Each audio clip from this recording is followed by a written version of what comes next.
நமச்சிவாய வாழ்க. நீண்ட காலமாக வெட்ட வெளியில் இருக்கின்ற சிவலிங்க திருமேனி. இந்த திருமேனியை அப்படியே வச்சு தான் ஊர் மக்கள் வழிபட்டு வந்துட்டு இருந்தாங்க. நம்ம போயிட்டு அந்த சிவலிங்க திருமேனிக்கு மேற்கூரை ஷெட் அமைச்சிருக்கோம். ஷெட் அமைச்சு தரை தளங்கள்லாம் போட்டு வீடங்கள் கட்டியிருக்கோம். சுவாமியும் தூக்கி மேலே வச்சாச்சு. இன்னும் பார்த்தீங்கன்னா பிரதிஷ்டை பண்ணலை. நல்ல ஒரு நல்ல பிரதிஷ்டை பண்ணலான்னு இருக்கோம். பிரதிஷ்டை பண்ணுற அன்னைக்கு ராத்திரி சுவாமி அம்பாள் திருக்கல்யாணமும் வைக்கலான்னு இருக்கிறோம்.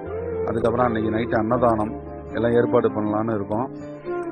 கடைசியாக நம்ம திருநாரையூர் கௌமாரியம்மன் கோயில் கும்பாபிஷேகம் பண்ணோம். நல்லபடியாக கும்பாபிஷேகம் முடிஞ்சது, சீரோட சிறப்போட. நிறைய பேர் சப்போர்ட் பண்ணியிருந்தாங்க இந்த கோவிலுக்கு. அதனால் கும்பாபிஷேகம் நல்லபடியாக முடிஞ்சு. அதே போல் இந்த சிவலிங்க திருமேனிக்கும் நல்ல ஒரு நல்ல பிரதிஷ்டை பண்ணுறதுக்கு தங்களால் முடிஞ்ச உதவிகள் பண்ணுங்கள்.